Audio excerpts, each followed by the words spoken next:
Hey YouTube, 45500 here again, and today I'm doing a review on the M18a1 Airsoft Claymore. This is obviously not a main weapon, it's equipment that you would use when you're playing Airsoft. Personally, I'm a sniper, so I went out and bought myself one of these. Basically, you have these sharp spikes right here that you basically just put in the ground. And you have these, these things fold out obviously, but you can put them in if you want to carry it.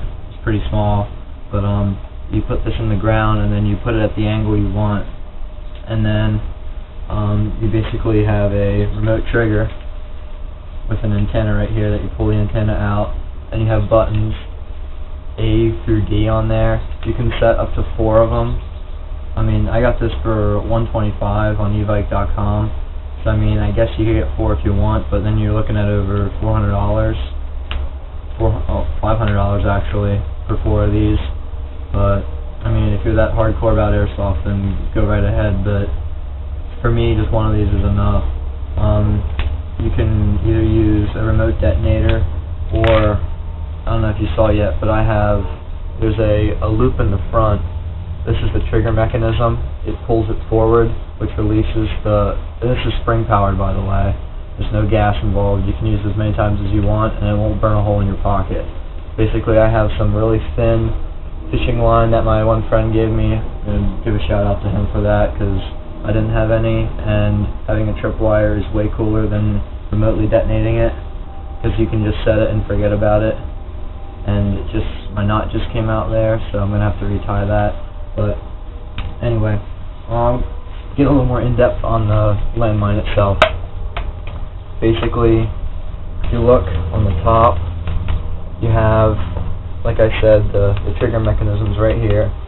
You have in the front, well, obviously, you point this towards your enemy, it's only going to blow up, it's only going to go in one direction. Basically, you have a safety key right here that it's loaded right now. Whenever it's shut, it's automatically loaded. There's springs in here, and there's a little trampoline inside, which I'll show you in a sec. Basically, when you have this planted, first of all, you always keep the safety thing in no matter what, because the spring in this is really powerful, and it could really hurt someone if your hand's right here and it opens. But anyway, when you're tying your wire on it, or whatever, you keep the safety pin in, because you can push on this all you want, and it's not going to go anywhere. So once you're ready to fire, you pull the pin out. I'll show you when I do a shooting test for this, but for right now I'm actually going to open it. There, it just clicked, and it's opening for me right now. When you open it, you always want to make sure that, I don't know if you can see, but you can see little trampolines in there. You always want to keep pushing on this when you open it, and you want to grab the springs so they don't. There, I opened it really slowly so it wouldn't pop open. And on the inside, you have a power switch right here. This takes 2 9-volt batteries, which it came with, courtesy of Evike. I got 2 9-volt batteries in here, and you flip it on, and there's a little indicator light right here that you turn on if you want to use the remote detonator. You have the springs in here, and here's the trampoline. And when the trampoline is depressed, you put the BBs on there. You load them right through the front, right here, this little hole right here. You can take your speed loader and put whatever you want in there. I mean, you can put BBs, you can put broken BBs, you can put whatever you want in there. I just put cheap .12 gram BBs in there because they're really cheap and they fly pretty fast. And then I did encounter one problem with this mine. The problem is, when you put BBs in, I had this thing obviously closed, but when you set it up, the BBs run right down, and they get wadded up right here, like within this spot underneath the trampoline. And then when it opens, it doesn't fire. So I made a little minor modification for myself. I put a little piece of cardboard right in there, and I cut, I don't know if you can see it, but a little hole, because when the springs come down, they rest right there. And basically, this cardboard keeps the BBs from falling off the trampoline. And then after I did that, it was fine. So I just used some industrial strength. I covered it in just regular Scotch tape, so water won't affect it, and or any moisture at all. And I just use industrial strength like Gorilla Glue on it to keep it in place, and it's been working fine ever since. So I'm gonna go ahead and do a shooting test on it. Like I said, I would really recommend this. I haven't actually got a chance to use it in a match. I'm actually gonna have a match in 2 days, which I'm really hoping that I'm gonna get some kills on with this. Oh, and I forgot to mention, it holds up to 200 BBs, so you can basically fill this pad with BBs, or this trampoline, and it's just going to shoot them in a 60-degree arc. So, I mean, it's going to be about like that, and it's just going to go out, and it's going to hit whatever you got in its way. So I'm going to go ahead and do a shooting test. I'm just going to quick show you how you load it. Basically, you just push these springs in, and they're really strong springs, so you gotta, online it says you need 2 people, but I can do it by myself. And then you just push this in, and the top thing will click. I'll see you when you get back from work. Alright. This top thing will click right here, and that's when you put the safety pin in.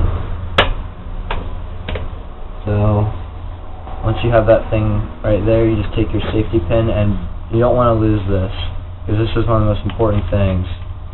And then once the safety pin's in, you're loaded and you're ready to do that. So I'm just going to put some BBs in right now.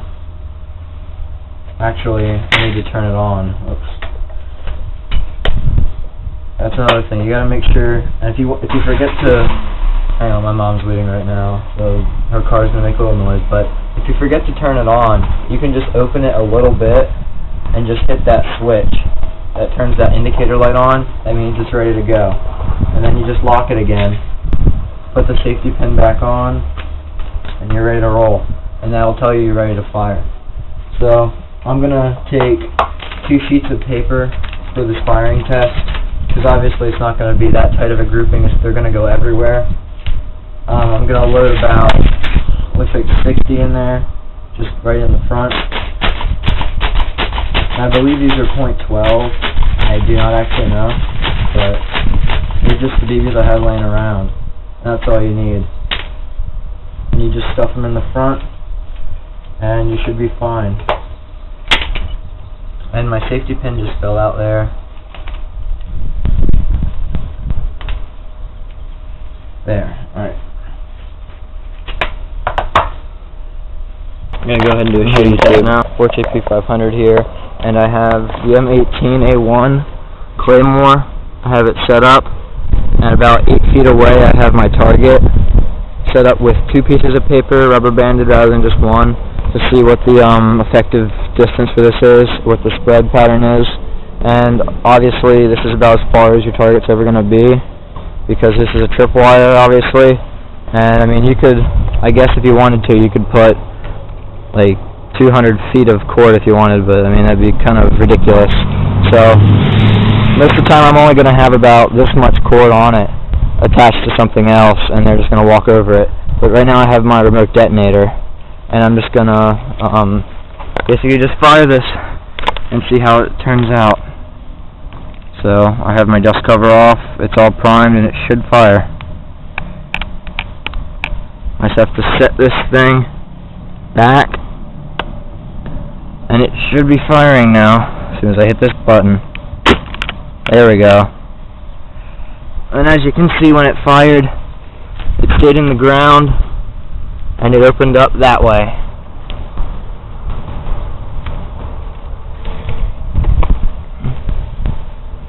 And I'm seeing BBs there,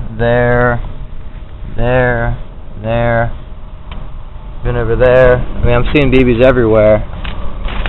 I got a couple out front that I believe bounced back, and I got just one that stayed in the reservoir right here. So that basically just threw all the BBs down range. And I actually don't know how hard this shoots, because it's just a spring, but it doesn't look like it hit any hard enough to actually show up in this thick cardboard. But just like my pistol, I did a review earlier on a pistol, and that didn't show up either, but I was shooting in the wind. But I have actually shot myself with this Yeah, laugh it up, but I wanted to see what it felt like with about 20 BBs, and you can definitely feel this. I mean, you're getting hit with not one, you're getting hit with like 50 of these BBs going at probably 200 feet per second. So it's like 200 pistol shots hitting you if I have it completely filled. So I mean, it sprayed BBs all over there. So I mean, anyone on the other side of this Claymore is going to get hit. Obviously not hard enough to really hurt them, but I mean, they're easily going to call out when they get hit. So, this is 4JP500. I just did a review on the M18a1, and I'm signing off.